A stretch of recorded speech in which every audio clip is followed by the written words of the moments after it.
Hello friends, समान zero से YouTube channel पर आप सभी का स्वागत करता हूं। इस वीडियो में हम लोग भारतीय इतिहास में पढ़े जाने वाले ईसा पूर्व और ईसवी से संबंधित इम्पोर्टेंट फैक्ट पर चर्चा करेंगे। तो सबसे पहले बात करेंगे, ईसा पूर्व को इंग्लिश में बीसी के रूप में भी लिखा जाता है और ईसवी को एडी के रूप में लिखा जाता है। तो अगर एडी की बात करें, जिसको ईसवी हिंदी में लिखा जाता है, इसका फुल फॉर्म एनोन डोमिनी होता है। जबकि अगर हम बीसी का फुल फॉर्म यानी कि ईसा पूर्व का फुल फॉर्म देखें तो बिफोर क्राइस्ट होता है। अर्थात ईसा मसीह के जन्म के पहले का जो समय होता है उसको ईसा पूर्व कहा जाता है और ईसा मसीह के जन्म के बाद का जो समय होता है उसको ईसवी कहा जाता है। इसलिए कई बार हम लोगों ने इस पर चर्चा भी किए हैं। जब इतिहास वाले चैप्टर में यहाँ पर आप ईसा मसीह का इमेज देख सकते हैं और इसी के जन्म के आधार पर ईसा पूर्व और ईसा मसीह का नाम जो है दिया गया है। यानी कि जिसका जन्म ईसा मसीह का जन्म के पहले हुआ है उसके जन्म के आगे ईसा पूर्व आपको लगा हुआ मिल जाएगा और इसके जन्म के बाद जिसका जन्म हुआ है उसके आगे ईसवी आपको मिलेगा। ठीक है। ईसवी यानी कि एडी का अर्थ क्या होता है? तो ईसवी या एडी का अर्थ देखेंगे हम लोग। कभी कभी तिथियों के पहले आपको एडी या तो हिंदी में ई देखने को मिलेगा। एडी जिसका फुल फॉर्म हम लोगों ने देखा एनो डोमिनी होता है, जो कि दो लैटिन शब्दों से मिलकर बना है। जहाँ पर एडी लिखा होता है उसका मतलब है ईसा मसीह के जन्म के वर्ष का होता है। यानी कि ईसा मसीह का जो जन्म होता है उसी वर्ष का अगर किसी का जन्म है तो उसको सिर्फ एडी लिखा हुआ मिलेगा आपको। एडी का अर्थ लैटिन भाषा में होता है हमारा ईश्वर का वर्ष।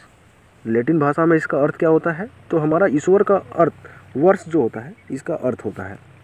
इसका उपयोग जूलियन और ग्रेडियन कैलेंडर में वर्ष को संख्यात्मक रूप से दर्शाने के लिए किया जाता है। एडी ईसा मसीह के जन्म के बाद के कैलेंडर युग को दर्शाता है। ईसा मसीह के जन्म जिस वर्ष हुआ था उसे परंपरागत रूप से 1 एडी और उससे पहले के एक वर्ष के समय को 1 बीसी के रूप में स्वीकार किया गया है। यह कैलेंडर सिस्टम 525 एडी में तैयार किया गया था। यह भी इम्पोर्टेंट क्वेश्चन है कि यह कैलेंडर सिस्टम कब तैयार किया गया था? तो 525 एडी में तैयार किया गया था। ठीक है, 525 ईस्वी में इसको तैयार किया गया था। लेकिन इसके भी कई अपवाद हैं।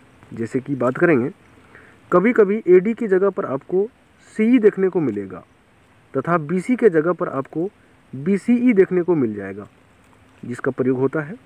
तो अगर हम सी का बात करेंगे तो सी अक्षरों का प्रयोग कॉमन एरा और बीसी का जो प्रयोग है बिफोर कॉमन एरा के लिए होता है।